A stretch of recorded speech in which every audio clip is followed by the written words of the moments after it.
dan Ibu dosen yang terhormat Dr. Kartika Hajati, MPD. Perkenalkan, saya Ananda Fursila Hanum dari Program Studi Pendidikan Bahasa Inggris. Pada video ini, saya akan mempresentasikan tugas final implementasi Project Based Learning. Materi yang saya ambil yaitu pembelajaran jarak jauh atau virtual learning pada mata kuliah belajar dan pembelajaran. Materi ini sangat penting karena perkembangan teknologi membuat proses belajar tidak lagi harus dilakukan di ruang kelas secara langsung. Terlebih lagi setelah pandemi COVID-19, pembelajaran jarak jauh menjadi bagian dari dunia pendidikan modern. Pembahasan yang pertama yaitu pengertian pembelajaran jarak jauh. Pembelajaran jarak jauh atau PJJ adalah proses pembelajaran yang dilakukan tanpa tatap muka langsung antara guru dan peserta didik. Dalam pembelajaran ini, kegiatan belajar dilakukan menggunakan media komunikasi dan teknologi seperti internet, laptop, handphone, Zoom, Google Meet, WhatsApp, dan Google Classroom. Melalui PJJ, guru dan siswa tetap dapat belajar walaupun berada di tempat yang berbeda. Pembelajaran jarak jauh memiliki beberapa karakteristik utama. Karakteristik pertama yaitu tidak adanya tatap muka langsung secara fisik antara guru dan peserta didik. Karakteristik kedua yaitu pembelajaran sangat bergantung pada teknologi dan media komunikasi digital. Karakteristik ketiga yaitu fleksibilitas waktu dan tempat. Siswa dapat belajar dari rumah atau dari tempat lain tanpa harus datang ke sekolah atau kampus. Karakteristik berikutnya yaitu siswa dituntut untuk lebih mandiri dalam mengatur waktu belajar dan menyelesaikan tugas. Pembahasan kedua yaitu sejarah singkat perkembangan pembelajaran jarak jauh. PJJ ini sebenarnya sudah ada sejak lama. Pada awalnya, pembelajaran dilakukan melalui sistem korespondensi, yaitu pengiriman materi dan tugas menggunakan surat. Kemudian, perkembangan teknologi membuat sistem pembelajaran berubah menjadi lebih modern melalui e-learning atau pembelajaran berbasis internet. Saat pandemi COVID-19 terjadi, hampir seluruh sekolah dan universitas menggunakan sistem pembelajaran online. Hal ini membuat penggunaan virtual learning berkembang dengan sangat cepat. Saat ini, pembelajaran jarak jauh tidak hanya digunakan saat keadaan darurat, tetapi juga menjadi bagian dari sistem pendidikan modern. Bahasan yang ketiga yaitu perbedaan PJJ dan pembelajaran konvensional. Pembelajaran jarak jauh tentu memiliki perbedaan dengan pembelajaran konvensional. Dalam pembelajaran konvensional, guru dan siswa berada dalam satu ruangan secara langsung, sedangkan dalam PJJ, proses belajar dilakukan secara online melalui media digital. Pembelajaran konvensional memiliki interaksi tatap muka yang lebih intens. Sementara itu, pada PJJ, interaksi dilakukan melalui video conference, chat, atau forum online. Selain itu, pembelajaran konvensional lebih mudah diawasi secara langsung oleh guru.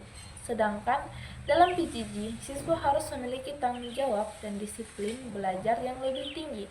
Walaupun berbeda, kedua sistem pembelajaran ini tetap memiliki tujuan yang sama, yaitu membantu peserta didik memahami materi pembelajaran.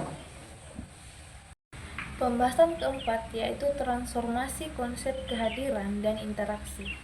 Dalam pembelajaran jarak jauh, konsep kehadiran mengalami perubahan. Jika sebelumnya kehadiran berarti hadir secara fisik di ruang kelas, maka dalam PJJ kehadiran dapat berupa kehadiran digital, misalnya aktif dalam Zoom, mengisi absensi online, atau mengikuti diskusi virtual. Hubungan antara guru dan peserta didik juga mengalami perubahan. Guru tidak hanya menjadi penyampai materi, tetapi juga menjadi fasilitator yang membantu siswa belajar secara mandiri. Sementara itu, peserta didik dituntut untuk lebih aktif, disiplin, dan bertanggung jawab terhadap proses belajar mereka sendiri. Komunikasi dalam pembelajaran digital juga melakukan etika yang baik, seperti menghargai pendapat orang lain, menggunakan bahasa yang sopan, dan tidak mengganggu proses pembelajaran online.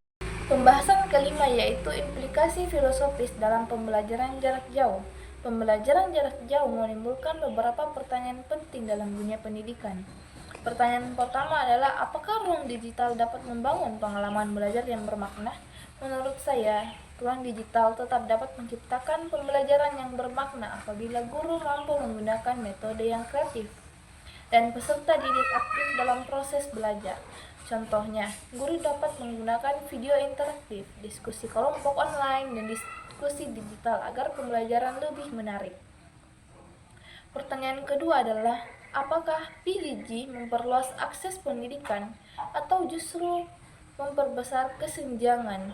Di satu sisi, pembelajaran jarak jauh membantu banyak orang untuk tetap belajar walaupun berada di tempat yang jauh. Namun di sisi lain, masih ada siswa yang mengalami kesulitan karena keterbatasan internet, perangkat elektronik, atau kondisi ekonomi. Karena itu, pemerintah, sekolah, dan guru perlu bekerja sama agar teknologi pendidikan dapat diakses secara lebih merata.